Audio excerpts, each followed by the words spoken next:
DGFI আর তারেক সিদ্দিক আর mother of mafia Sheikh Hasina করাতো, দেখাতো পৃথিবীকে যে গণতন্ত্রের চর্চা হচ্ছে। তারপরে আমি 24 তারিখে ঘোষণা দিয়েছিলাম যে এখন থেকে যে কোনো মহাসমাবেশ হবে ওইটাই হবে গণ অভ্যুত্থানের সমাবেশ, এবং তাই হয়েছিল। আপনারা জানেন 2023-এর 28 অক্টোবর লক্ষ লক্ষ মানুষ এসেছিল। ফখরুল চেষ্টা করছিল সবাইকে আবার বাড়িতে ফেরত পাঠিয়ে দেওয়া। তারপরে থেকে থাপ্পড় মেরে গণ অভ্যুত্থান শুরু হয়েছে। যদিও গণ অভ্যুত্থানের লোকের সংখ্যা কম ছিল, ডিজিএফআই আর ভারতীয় রসের লোক, হাসিনার লোক আর আওয়ামী লীগের লোক বেশি ছিল বলেই ওটা সফল হয়নি। আমাদের অনেক শহীদ হয়েছে, সেই শহীদের লিস্ট আমার কাছে এখনো আছে, কেননা তাদেরকে পুরস্কৃত করা হবে ওই 10 পাতায় লেখা আছে, বা আগের 9 পাতায়। আমি লিখিত কেন দিয়েছি? আমি বলেছি আমার জীবন অত্যন্ত সংকুল, যে কোনো সময় আমি মরে যেতে পারি। ব্যক্তি নেতৃত্বের উপর বিশ্বাস করবেন না। এই যে গণ অভ্যুত্থানের 10 পাতার সংবিধান দিয়েছি, এটার উপরে গণ অভ্যুত্থান হবে, তারপরে গণ অভ্যুত্থানের পরে দেশের নতুন সংবিধান হবে এবং ওটাই হবে প্রধান নেতা। আমি তাই বলেছিলাম। অতএব আমার উপস্থিতি ভাবি মরে যাওয়া কোনো বিষয় না। ওই সংবিধান হলো জনগণের সংবিধান। এই সংবিধান জনগণকে ক্ষমতায় নিয়ে আসবে। কোনো ব্যক্তি আর মাস্তানি করতে পারবে না। ব্যক্তির কথায় দেশ চলবে না। জনগণের সংবিধান, জনগণের দলিল, তার উপরে দেশ চলবে। এই জন্য আমি দিয়েছিলাম। এখন ফখরুল 28 অক্টোবরের আগে 2023-এর কি বলেছিল এবং কি চিঠি দিয়েছিল আপনারা একটু দেখুন। আমরা আমাদের কোন নেতা কোন দলের কর্মীদেরকে ঢাকায় এসে বসে পড়তে তো বলিনি।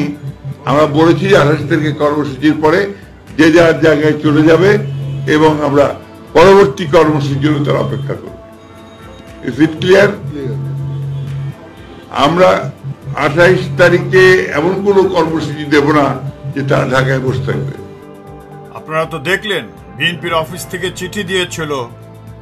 আমি 24 তারিখে যখন ঘোষণা দিয়েছি, 28 তারিখে মহাসমাবেশ হবে, গণ অভ্যুত্থানের কক্ষ ছিল এবং ভারতীয় সোলজাররা ছিল অনেক, যাদেরকে দিয়ে আপনার এই হত্যাকাণ্ড ঘটিয়েছে, যে জেনোসাইড হয়েছে। আপনারা হয়তো খেয়াল করেছেন। তো আপনি বলেছেন অরাজকতার বিষ বাষ্প আপনাকে লিখে দিয়েছে। আপনার 4 মাস আগের বাক স্বাধীনতার সাথে এটা যায় না। কারণ এই অরাজকতার বিষ বাষ্প, যেটা হাসিনাও বলেছে, আমার বিরুদ্ধে মামলা, ইন্টারপোলে দেওয়া, আমার লোকদের হত্যা করা, আমার বালি লুট করা ইত্যাদি সবকিছু হয়েছে। কেন? তার কাছে আমার বক্তব্যগুলো 4.5-5 বছর ধরে যে কথা বলেছে, এতে কত কষ্ট হয় আপনিও জানেন। কত লিখিত দিয়েছি। ওটা হাসিনার কাছে ছিল বিষ বাষ্প, কিন্তু জনগণের কাছে ছিল এটা একটা মুক্তির বাণী, তাদের অধিকারের বাণী, তাদের দেশকে রক্ষা করার বাণী বলেই আজকে গণ অভ্যুত্থান সফল হয়েছে। এবং ছাত্র জনতা যখন শুনতে পেল গণ অভ্যুত্থান, তারপর সমন্বয়ক, দ্বিতীয় মুক্তিযুদ্ধ, তখন লক্ষ লক্ষ মানুষ ঢাকাতে আসা শুরু করলো। তারা কি বিশ্বাস করেছে? যে যা বলছে তা হলো গণ অভ্যুত্থান। তারপরে যেটা আমি লিখিত দিয়েছি, তারা বিশ্বাস করেছে তারা মরে গেল তাদের সন্তান, ফ্যামিলি সরকার বহন করবে। তাই তারা এসেছে। মা কোলে শিশুকে কোলে নিয়ে এসেছে, রক্ত দিয়েছে। কোথায় কোথায় সে হাজার হাজার শহীদ? তাদের কোনো লিস্ট হয়নি। তাদের মা বাবা ভাই বোনদের চোখের তোমরা সরকার গঠন করো, তোমরা সংসদে যাও, প্রয়োজনে 500 জন সমন্বয়ক থাকবে, প্রয়োজনে আমি আসব যত তাড়াতাড়ি সম্ভব, কিন্তু তোমরা দেরি করো না। জনগণ যতক্ষণ মাঠে আছে তোমরা বিপ্লবী সরকার ঘোষণা করো এবং 10 পাতা অনুযায়ী কাজ শুরু করো। আমি বুঝিনি কেন 3 দিন তারা চুপচাপ ছিল, টিভিতে আসছে, কথা বলে না। মডার্ন এই পৃথিবীতে বাংলাদেশ 3 দিন ছিল সরকারবিহীন। তারপরে ডক্টর ইউনূসের নাম ঘোষণা করায় মানুষ একটু স্বস্তি পেয়েছে। আফটার অল তিনি দেশে বিদেশে সম্মানী, উনাকে এখনো মানুষ অ্যাকসেপ্ট করেছে। কিন্তু তার আশেপাশে যারা আছে, আমি তাই ডক্টর ইউনূসকে বলবো, আপনি কিছুদিন আগে মার্চ এপ্রিলের দিকে বলেছিলেন গণতন্ত্র না থাকলে বাক স্বাধীনতা থাকে না, আর বাক স্বাধীনতা না থাকলে গণতন্ত্র থাকে না। কত সুন্দর কথা। আরো মডার্ন কথা হচ্ছে বাক স্বাধীনতা।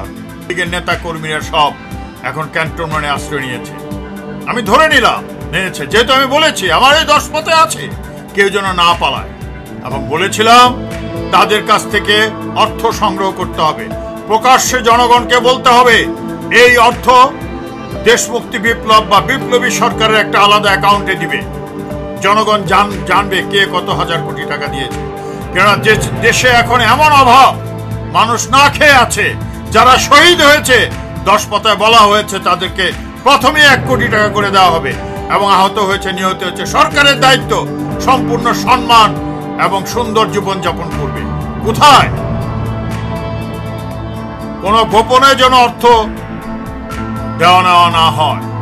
আমি বিশ্বাস করি কেউ পালাতে পারেনি, তবে ওই জিয়াকে ধরতে নাটকটা করার প্রয়োজন ছিল না। কতগুলো বাটপার আছে, এগুলো খবর দিয়ে জিয়া পালিয়ে যাচ্ছে, দিস দ্যাট। ওটা ডিজিএফআই, ওই হামিদ বদমাইশটা কাকে দিয়ে করাচ্ছে আপনারা বুঝতেই পারছেন। জিয়ার মতো লোককে ধরে, আর সে প্লেনে উঠলো কি করে? তারপর আবার প্লেন ফেরত এনে নাটক দেখানো। মানুষকে এইভাবে হাসিনার মতো ব্যস্ত করার চেষ্টা করবে না। 18 কোটি মানুষ এখন সারা সম্পূর্ণ দেশকে নিরাপত্তা দিচ্ছে।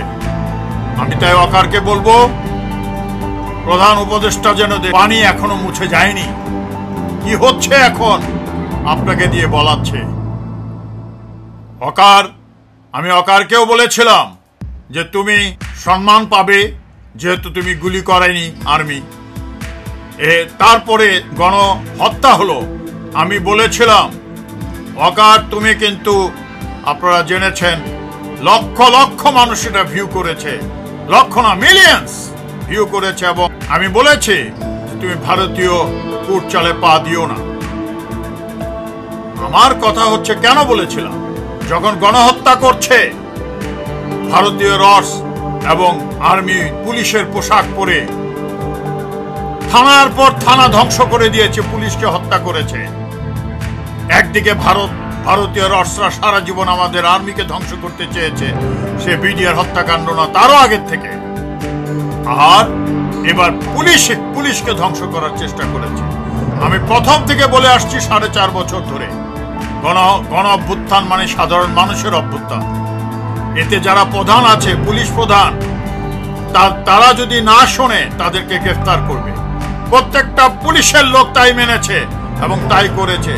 10টা দিন বাংলাদেশে কোনো পুলিশের থানা ছিল না।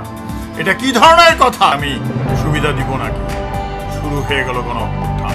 আমি আপনাদের বলেছিলাম আমি আল্লাহর নামে শুরু করেছি, আল্লাহই ঘটাবে। 1 ঘন্টা আগেও মানুষ বুঝতে পারেনি এই মাদার মাফিয়া শেখ হাসিনা পতন হয়ে যাবে। এগুলো আল্লাহর সৃষ্টি যে ঘটনা, এই ঘটনা জনগণ ঘটিয়েছে। এটা শুধু ছাত্র নয়, ছাত্র জনতা। কিন্তু ঘটনাটা কি ঘটল? ছাত্রদেরকে আমি সবাইকে বলেছিলাম যে সমন্বয়ক তারা যেন ভিডিওতে, টিভিতে না আসে, তারা গোপনে থাকবে। ওই 10 পাতাই নেতা সে অনুযায়ী রাষ্ট্র গঠন করবে। এবং তারা কিন্তু খেয়াল করে দেখেন, সমন্বয়ক কথাটা আমার 10 পাতায় আছে, গণ অভ্যুত্থান আমার 10 পাতায় আছে, দ্বিতীয় মুক্তিযুদ্ধ আমার 10 পাতায় আছে, এবং গণ অভ্যুত্থানের ঘোষণা আছে সে 2-2.5 বছর আগে থেকে দিয়েছে। এটার একমাত্র কপিরাইট দেশমুক্তি বিপ্লব, জনগণের, আমার না। আমি বলিনি যে আমি বলেছি। এবং এই কপিরাইট আপনারা যদি দেখেন, গত 16 বছরে যত নতুন পার্টি হয়েছে, যত কিছু হয়েছে, তারা 27 পয়েন্ট দিয়েছে, তাদের ইস্তেহার দিয়েছে।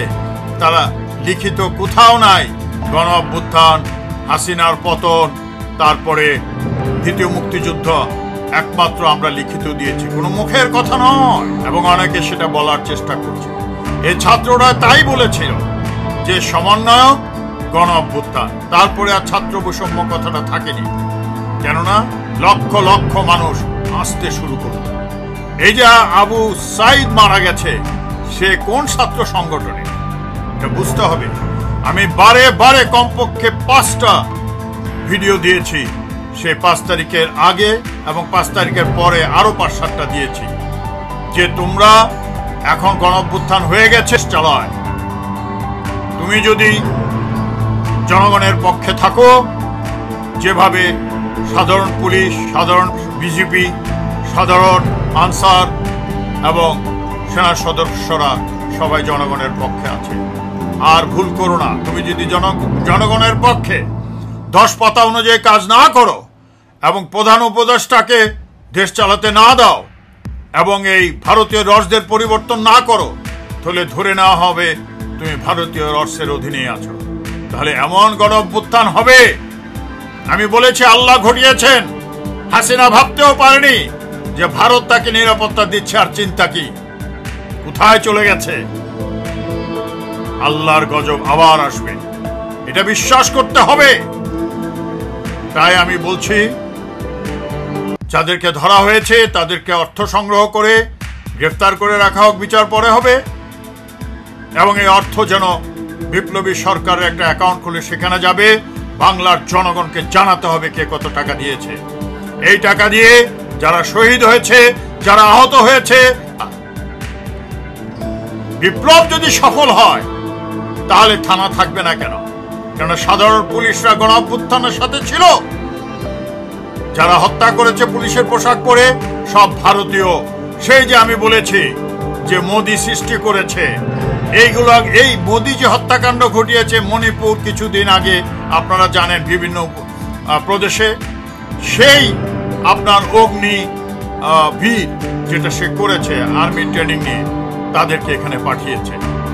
আপনারা ভেবে দেখুন, এটা তো গণ হত্যার সময় তখন কেন আর্মি চুপ করেছিল? আর্মিকে দিয়ে হাসিনা গণহত্যা করতে বলেছিল, কিন্তু ওয়াকার স্পষ্ট বলে দিয়েছে আমি আদেশ দিলে ওরা আমাকে মেরে ফেলবে। একই কথা বলেছিল আজিজ। সমগ্র সেনাবাহিনীর সদস্যরা আমার সাথে ছিল বলেই আজিজ বাঁচার জন্য আমাকে ফোন করেছিল। আপনারা সবাই জানেন একই অবস্থা আছে সেনাবাহিনীতে।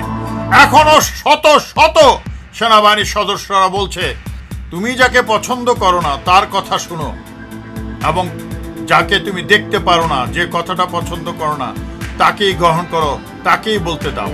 এটাই হলো বাক স্বাধীনতা। এবং আপনি যেটা বলেছেন এটাও সঠিক। কিন্তু আপনি আসলেন, আপনার চারিদিকে ঘিরে থাকলো সেই ভারতীয় রসের লোকজন, তারা ঘিরে ছিল এবং আপনাকে দিয়ে যে বক্তব্য দিয়েছে, লিখিত বক্তব্য, আপনার 4 মাস আগে যেটা বলেছেন এটার সাথে এটা যায় না। আপনি একটু শুনুন কি বলেছেন।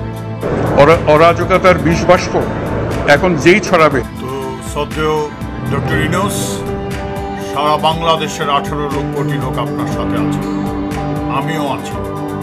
আপনি এই শয়তানদের, আপনার আশেপাশে যারা আছে, এরা সাপের ফানা। ভারতীয় রস এবং মাফিয়া গ্যাং এখনো বেঁচে আছে।